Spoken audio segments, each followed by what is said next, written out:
तो कल कल अपन लोगों ने इक्वेशन देखी थी, कौन सी इक्वेशन देखी थी? कल अपन ने दोनों इक्वेशन देखा था। अपन ने देखा था कंजम्पशन फंक्शन की क्या इक्वेशन होती है, फिर अपन ने देखा था सेविंग्स फंक्शन की क्या इक्वेशन होती है। मानव, कंजम्पशन फंक्शन की इक्वेशन पता है आपको? हाँ sir, autonomous consumption plus induce consumption. Autonomous consumption plus induce consumption. Autonomous consumption consumption को अपन सी डैश बोलते हैं, सी बार बोलते हैं, c bar plus b y. B उसमें क्या होता है? Marginal propensity to consume, right? हाँ सर। तो अब मैंने कल आपको क्या बताया था? मैंने आपको बताया था कि टोटल इनकम जो होती है y equals to what? y equals to consumption मतलब c plus savings. Agreed? Agreed? Yes sir. हाँ। अब y is equals to c plus s, ये अपने को पता है, ठीक है? तो अपन ने क्या देखा? c का मतलब क्या हो गया? c equals to c bar plus b y. c equals to what? c equals to c bar plus b y, ठीक है? तो अपन हाँ ने क्या सर। किया? अपन ने जब सेविंग्स की इक्वेशन निकाले, तो अपन ने इस फॉर्मूले को उसमें सब्स्टिट्यूट कर दिया। अपन ने क्या डाला? अपन ने डाला कि y minus C is equals to savings. तो savings is equals to what? y मतलब इनकम माइनस c का अपन ने फुल फॉर्म कर दिया, मतलब c bar into D Y. समझ में आ रहा है मैं क्या बोल रहा हूँ आपको? हाँ सर। मैथमेटिकली लेके आ पा रहे हो? फिर उससे जब अपन ने कॉमन निकाला तो अपने को निकला कि savings is equals to minus of c bar plus 1 minus b into y, ठीक है? वाई। हाँ सर। बी मतलब क्या होता है? Marginal propensity to consume. अब बी मतलब मार्जिनल प्रोपेंसिटी टू कंज्यूम हो गया, तो 1 माइनस बी मतलब क्या हो गया? मानो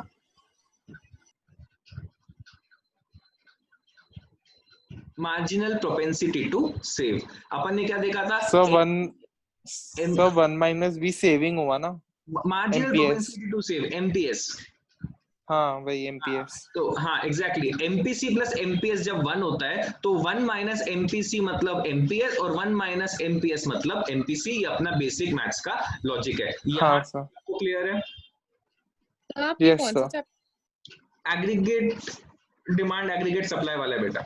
अगर आपने YouTube के चैप्टर? वीडियोस देखे होंगे तो आपको समझ में आ जाएगा, नहीं देखे होंगे तो आपको पहले वो वीडियोस देखने पड़ेंगे। Okay sir. मैंने लिंक शेयर करी ग्रुप पे तीनों की। ये आज का चौथा लेक्चर, ठीक है? हाँ, तो अब मैं आपको ग्राफ एक बार एक्सप्लेन करता हूँ, फिर अपन आगे बढ़ेंगे, ठीक है?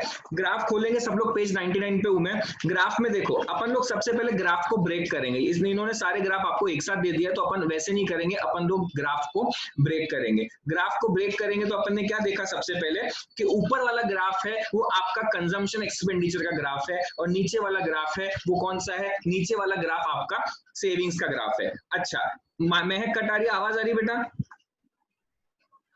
Yes sir. हाँ, तो कंजम्पशन वाले ग्राफ में जो ओसी डिस्टेंस है, वो ओसी डिस्टेंस आपको क्या बताता है? कंजम्पशन एक्सपेंडिचर इंक्रीज हो रहा है नहीं, एंड फिक्स्ड ओसी इनकम। ओसी ओसी मतलब कौन सा वाला एक्सपेंडिचर हो गया? सिर्फ ओसी, सिर्फ ओसी मतलब कौन सा? Autonomous consumption. ऑटोनॉमस कंजम्पशन मतलब क्या हो गया? ऐसा खर्चा और ऐसा कंजम्पशन एक्सपेंडिचर जो आपका जीरो लेवल ऑफ इनकम पे भी हो रहा है। अब पॉइंट सी जो है, उस पॉइंट सी में आपका इनकम जो एक्स एक्सिस पे दिख रहा है वो तो जीरो है ना? जीरो है कि नहीं है? जीरो है। तो जो ओसी डिस्टेंस है, ओसी डिस्टेंस अपने को बताता है कि अपना ऑटोनॉमस कंजम्पशन जो है वो ऑटोनॉमस कंजम्पशन अपना जीरो इनकम लेवल पे भी होता ही है। अच्छा, जो सी एफ लाइन है आपकी, सी एफ लाइन अपना कौन सा कंजम्पशन है? अपना इंड्यूस्ड कंजम्पशन है। आप देखोगे जैसे जैसे एक्स एक्सिस पे इनकम आपकी बढ़ती जा रही है, वैसे वैसे ही आपका जो कंजम्पशन एक्सपेंडिचर है वो भी ऊपर उठते जा रहा है। समझ में आ रहा है कि नहीं आ रहा है? हाँ सर।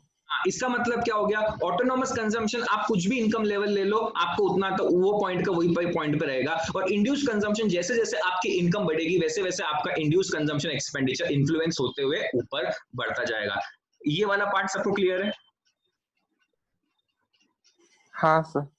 अच्छा, अब यहाँ पे एक 45 डिग्री लाइन बनाएगी। 45 डिग्री लाइन जब भी अपन ग्राफ बनाते हैं उसमें 45 डिग्री लाइन का क्या इंपॉर्टेंस होता है मुझे बताओ। जब आपकी एक एक्स एक्सिस होती है, एक वाई एक्सिस होती है, तो उसमें जो कट के 45 डिग्री लाइन होती है वो क्या बताती है अपने को? तो वो एग्रीगेट सप्लाई का होता है। अरे एग्रीगेट सप्लाई होता है, लेकिन मैं इन जनरल कोऑर्डिनेट ज्योमेट्री में पूछ रहा हूँ कि आपने आपके दो एक्सिस है, एक्स एक्सिस और वाई एक्सिस, और आपने बीच में से एक लाइन निकाली 45 डिग्री एंगल पे, तो उसका मतलब क्या हुआ? सर यानी इक्वल हुआ, यानी exactly consumption 45 expenditure degree line आपको क्या बताती है? 45 डिग्री लाइन आपको बताती है कि एक्स एक्सिस की और वाई एक्सिस की जो वैल्यूज है वो उस 45 डिग्री लाइन पे इक्वल है। तो जो आपकी 45 डिग्री लाइन है, लाइन ओई जिसको अपन बोलेंगे, लाइन ओई पे हर पॉइंट, जो जितने भी पॉइंट आप लाइन ओई पे बना रहे हो, उस हर पॉइंट पे आपका कंजम्पशन एक्सपेंडिचर और आपकी इनकम इक्वल है। इसका मतलब क्या हो गया? पॉइंट ओई लाइन पे आपका सेविंग्स कितना है मानव? पॉइंट ओई लाइन के ऊपर आपका सेविंग्स कितना है? सर मैं ना संदीप गर्ग यूज कर रहा हूँ। अरे बेटा, मैथ्स का लॉजिक है ये, बुक कोई भी यूज अच्छा। करो। हाँ हाँ सर, लेकिन इसमें ओई पॉइंट डिफरेंट है ना? बेटा, डिफरेंट नहीं हो, सेम ही है। ओई मतलब क्या हो गया आपका? Guys this is basic maths. आप लोग कोई भी मैथ्स प्रेमी नहीं है क्या अपने यहाँ? Sir, please repeat the question. ये देखो ओई सर अब फ्रीज हो गए थे आप। हाँ सॉरी, ओई लाइन जो है, ओई लाइन अपने को क्या बताती है कि कंजम्पशन और आपका इनकम एक है। मतलब आपका कंजम्पशन एक्सपेंडिचर और आपका इनकम इक्वल है ओई लाइन पे। ये तो सबको पता है। 45 डिग्री लाइन है, अगर बाइसेक्ट हो रही है ओरिजिन से, इसका मतलब क्या हो गया कि उस लाइन के ऊपर जो भी कोऑर्डिनेट्स, जो भी पॉइंट आप डालोगे, वो एक्स एक्सिस पे जो वैल्यू रहेगी, वाई एक्सिस पे वही वैल्यू रहेगी। अग्रीड? हाँ sir.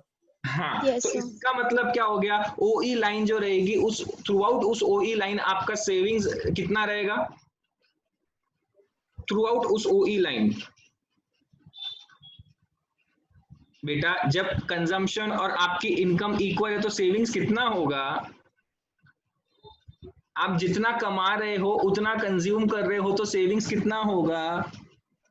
Sir zero. Zero. Zero. बच्चों, यही तो मैं सुनना चाहता था। तुम लोगों के दिमाग के पर्दे बंद है क्या सबके आज? हाँ मानव? सर वो स्क्रीन पता नहीं आपकी बार बार आवाज फ्रीज बहुत हो रही, कट तो रही सुनाई है नहीं दे रहा था सर। अच्छा, क्वेश्चन। मेरी आवाज कट रही है? वही सर। हाँ हाँ सर। सर। नेटवर्क मेरा यार आज तो फुल है। चलो ठीक है, देखते हैं। मैं रिकॉर्ड कर रहा हूँ लेक्चर, जो भी आपका मिस आउट हुआ आप लोग उसमें सुन लेना, ठीक है? सर आप ब्रेक इवन पॉइंट की बात कर रहे थे क्या? एग्जैक्टली मतलब आपका जो 45 डिग्री लाइन है वो आपको क्या बताता है कि आपका इनकम और आपका खर्चा इक्वल है। अच्छा, अब पॉइंट बी जो है, वो पॉइंट बी आपको क्या बता रहा है कि पॉइंट बी जो है वो आपका ब्रेक इवन पॉइंट है। मतलब इसके ऊपर यदि आप कमाओगे तो आपकी जो कंजम्पशन वाली लाइन है, वो कंजम्पशन वाली लाइन आपकी नीचे चली जाएगी आपके इनकम वाली लाइन से, राइट? इसका यस मतलब क्या सर। हो यस गया? सर, सेविंग्स आपका बढ़ेगी। खर्चा कम हो जाएगा और आपकी कमाई बढ़ जाएगी। तो जो आपका डिस्टेंस EF सब देख पा रहे हैं? यस सर, वो सेविंग्स हो जाएगी डिस्टेंस टोटल। EF आपकी सेविंग्स हो जाएगी। ये समझ में आया? हाँ सर। हाँ, अब सेम चीज अपन सेविंग्स वाले ग्राफ में देखते हैं। ये ग्राफ बहुत इजी है। इस ग्राफ में क्या है? ओरिजिन से नीचे जो OS डिस्टेंस है वो आपका नेगेटिव सेविंग्स है। नेगेटिव सेविंग्स क्यों है? क्योंकि ये वो लेवल ऑफ इनकम है जहां पे आपका सिर्फ खर्चा हो रहा है, आप कुछ कमा नहीं पा रहे हो, तो वो आपका ऑटोनॉमस कंजम्पशन है। तो जो पॉइंट बी है ब्रेक इवन, उसके ऊपर आपका क्या है? आपका income is equals to your consumption expenditure. तो सेविंग्स यहाँ पे नील है, और सेविंग्स नील है, और उसके बाद क्या हुआ आपका? जब जैसे जैसे आपका बड़ा इनकम बढ़ा तो आप देखोगे आपका सेविंग्स पॉजिटिव होता गया। ये सबको समझ में आया? यस। Yes sir. एकदम बेसिक है। इसका मैं रीजन के साथ छोटे छोटे ड्राइंग्स बना के इस ग्राफ को ब्रेक करके पूरा का पूरा एक शीट बनाया मैंने, वो मैं आपको इस मतलब ये लेक्चर के बाद डाल दूंगा। उसमें फॉर्मूलेज भी है एंड उसमें ग्राफ को अपन ने स्टेप बाय स्टेप ब्रेक करके बनाया है, क्योंकि आप अगर एक साथ ग्राफ पढ़ोगे तो आपको भी समझ में नहीं आएगा कि अपन एग्जैक्टली कर क्या रहे हैं। तो आप चिंता मत करो, अभी भी अगर आपने 10% भी पकड़ लिया है तो आपको वो ग्राफ देखने के बाद सब समझ में आ जाएगा, ठीक है? अब एक काम करेंगे, पेज नंबर 102 पे आएंगे सब लोग। ये इस चैप्टर के सबसे इंपॉर्टेंट पार्ट है। The theory of income determination के दो अप्रोचेस है। एक अप्रोचेस क्या है? AD is equal to AS approach, और दूसरा अप्रोच क्या है? Savings equal to investment approach. और ये दोनों अप्रोचेस जो है वो एक दूसरे से रिलेटेड है। ये देखो, सबसे पहला क्या है? इक्विलिब्रियम लाने के लिए अपने को क्या चाहिए होता है? सब लोग पेज नंबर 102 पे, आई एम अज्यूमिंग, राइट? मैं आगे बढ़ रहा हूँ। हाँ, अपने को इक्विलिब्रियम जब पेज नंबर 102 पे है सब लोग? Yes, sir. हाँ, तो आपको इक्विलिब्रियम के लिए क्या चाहिए होता है? Aggregate demand should equal to aggregate supply. Agreed? जब डिमांड सप्लाई मीट करता है तभी इक्विलिब्रियम आता है. अग्रीड? Yes. तो एडी का फुल फॉर्म क्या होता है? AD is equals to consumption expenditure plus I, मतलब क्या हो गया? इन्वेस्टमेंट. मतलब आप जो प्राइवेट कंजम्पशन एक्सपेंडिचर करोगे और इन्वेस्टमेंट एक्सपेंडिचर करोगे वो आपका एडी हो गया. और एएस मतलब क्या हो गया आपका? एएस हो गया आपका C plus S. Agreed? AD is equals to C plus I में किसी को डाउट है? AD is equals to C plus I में किसी को डाउट है? आइडियली आप लोगों को होना चाहिए.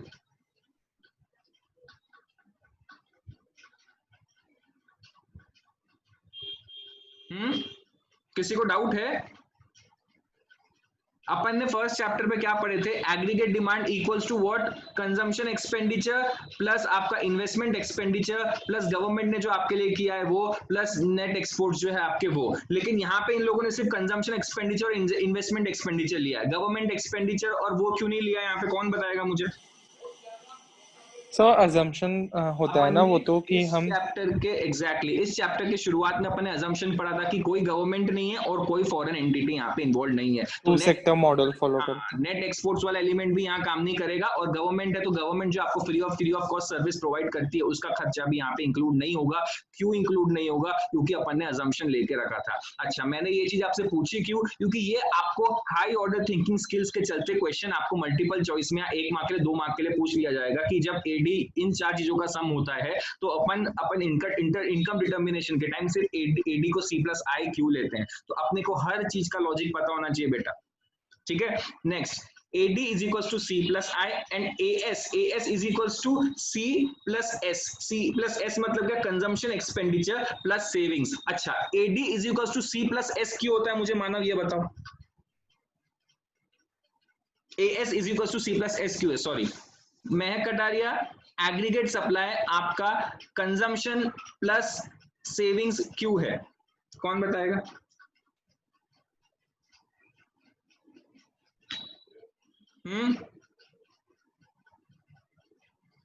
किसी को कोई आइडिया नहीं है?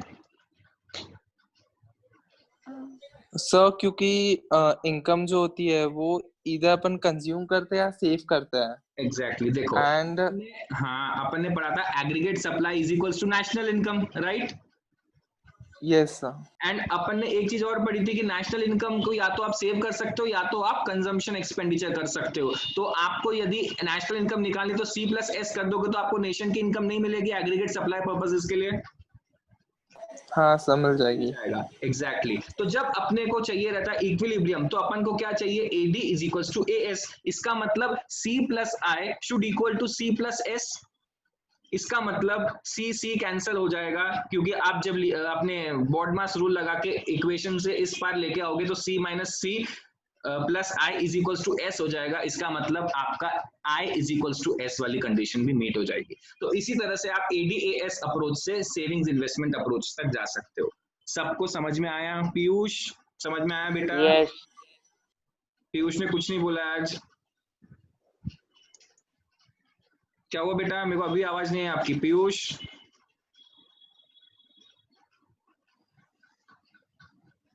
लगता है उसको आवाज नहीं आती है. हेलो पीयूष, आई गेस थोड़ा इश्यू चल रहा है वहां पे. चलो अपन आगे बढ़ते हैं. तो सबसे पहला होता है AD is equal to AS approach is आपका इक्विलिब्रियम. अब अपने को जब ये प्रूफ करना है तो अपन क्या सोच के चलते हैं? ठीक है, let AD not equal to AS. मतलब क्या हो गया? अपन ऐसा अज्यूम करके चलेंगे ये चीज प्रूफ करने के लिए कि AD AS पे इक्विलिब्रियम आता है. तो अपन अज्यूम करके चलते हैं कि भाई AD को AS के इक्वल मत रहने दो. Let AD not be equal to AS. फिर क्या होगा? तो सबसे पहले या तो आपका एग्रीगेट डिमांड बड़ा होगा एग्रीगेट सप्लाई से या तो आपका एग्रीगेट डिमांड छोटा होगा आपके एग्रीगेट सप्लाई से. अग्रीड? हाँ सर. तो अब जब AD आपके AS से बड़ा होता है तो क्या होता है? Suppose aggregate demand is greater than aggregate supply. It means that buyers are planning to buy more goods and services than producers are planning to produce. then what will happen? Producers keep a certain ready stock called inventory. When AD is greater than AS, it means that buyers are buying faster than sellers are expecting. In this situation, inventories start falling and come below the desired level. To bring back the inventories at the desired level, producers expand the production, and this raises the income level, which keeps on rising till AD and AS once again become equal. This brings economy back to equilibrium. मतलब क्या हो गया? समझ लो कि आपका aggregate demand आपके aggregate supply से ज्यादा है. इसका सीधा साधा मतलब क्या हो गया कि आपके जो डिमांड है वो इतनी ज्यादा है कि सप्लायर्स बेचारे रख नहीं पा रहे उतना स्टॉक्स, मतलब सप्लायर्स के पास कैपेसिटी नहीं है, डिमांड ज्यादा है. तो अब सप्लायर्स क्या करेंगे? उनको मालूम है जब डिमांड इतनी ज्यादा है तो वो अपने प्रोडक्शन को बढ़ा देंगे, और प्रोडक्शन को इतना बढ़ा देंगे कि आपकी एग्रीगेट डिमांड और एग्रीगेट सप्लाई को वो मीट कर पाए. तो क्या होगा? जब ADAS से बड़ा होगा तो सप्लायर्स प्रोडक्शन बढ़ा देंगे अपना, और बढ़ाते बढ़ाते इतना बढ़ा देंगे कि वो एग्रीगेट डिमांड को मीट कर पाए. तो वंस अगेन आपका AD इक्वल्स टू AS हो जाएगा. ये सबको समझ में आया? हाँ sir. Mahak, Shivam, Piyush. Yes.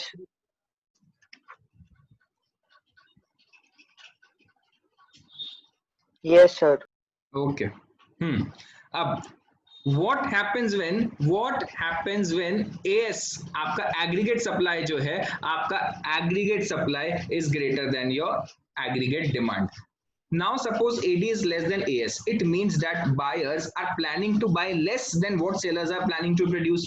As a result, inventories start rising and move above the desired level.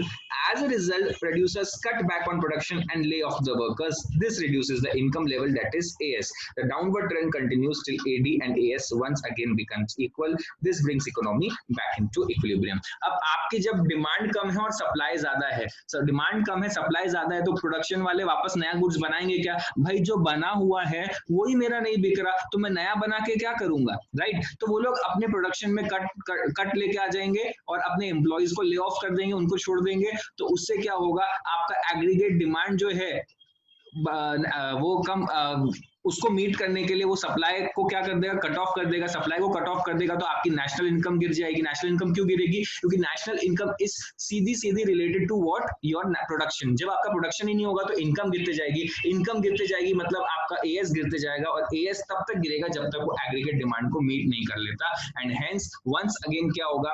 Once again आपका AD will equal to AS. सबको समझ में आया? हाँ सर. Yes, sir. ओके. तो पीयूष आप मुझे, अच्छा पीयूष की तो आवाज ही नहीं आ रही. मानव आप मुझे समझाओ, जब AS AD से बड़ा होगा तो क्या होगा? सर जब AS AD से बड़ा होगा तो इसका मतलब है कि जो कंज्यूमर्स है यानी वो लोग ज्यादा बाय करना चाहते हैं, लेकिन यानी जो सेलर्स है वो लोग उतना यानी they are not willing to produce that much. तो इसके कारण ऐसा होगा कि इन्वेंट्री राइज हो जाएगी, और अनवांटेड इन्वेंट्री को क्लियर करने के लिए उनको एम्प्लॉयमेंट लेवल डिक्रीज करना पड़ेगा, आउटपुट लेवल डिक्रीज करना पड़ेगा, जब तक के AD इक्वल टू AS ना हो जाए. AD इक्वल टू AS नहीं हो जाता. शिवम दूसरे केस में क्या होगा, मुझे वो बताओ. सर दूसरे केस में सप्लाई ज्यादा होंगी और डिमांड, सप्लाई कम है और डिमांड ज्यादा है, तो उनको अपनी क्या बोलते हैं सप्लाई उनको बढ़ाना पड़ेगा, और उनको अपनी प्रोडक्शन स्पीड बढ़ानी पड़ेगी. तो उनको ज्यादा वर्कर्स रखने पड़ेंगे जब तक सप्लाई और डिमांड इक्वल ना हो जाए. जब तक सप्लाई और डिमांड इक्वल नहीं हो जाते. Exactly, very good. तो अभी नेक्स्ट पेज पे एक न्यूमेरिकल इलस्ट्रेशन है, वो न्यूमेरिकल इलस्ट्रेशन अपन देखेंगे. इनका डेटा क्या है कि आपका ऑटोनोमस कंजम्पशन मतलब C बार कितना है? 40 करोड़ है, right. Second, the value of MPC मतलब मार्जिनल प्रोपेंसिटी टू कंज्यूम क्या है आपकी? 0.80. मतलब आपकी इनकम में जो भी इंक्रीज होगा, आपकी इनकम में जो भी इंक्रीज होगा, हाँ ओके सुचित आप लीव कर लो. आपकी इनकम में जो भी इंक्रीज होगा उस इंक्रीज का 80% आपका कंजम्पशन एक्सपेंडिचर हो जाएगा. ठीक है. तो अभी नीचे ग्राफ देखेंगे. फर्स्ट केस में आपका इनकम है 100, कंजम्पशन एक्सपेंडिचर आपका 120, तो सेविंग्स आपकी क्या -20 होगी ऑटोमेटिकली. ठीक है. उसके बाद इन्वेस्टमेंट कितना है? 40 करोड़ दिया हुआ है. ठीक है.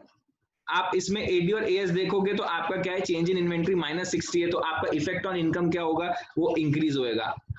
इनकम इंक्रीज क्यों होगा? क्योंकि सप्लायर्स बढ़ाना चालू कर देंगे. तो यही ग्राफ है, इसमें आप देखोगे कि जैसे ही आपका AD is equal to AS होता है उसी टाइम पे अपन इक्विलिब्रियम पे आते हैं। मतलब जो अपन ने अभी पढ़ा है वही इन लोगों ने एक टेबुलर फॉर्म में एक्सप्लेन किया है। एक बार 2 मिनट दो और वो टेबल को पढ़ो सब लोग, नहीं समझ में आता है तो मुझसे पूछो।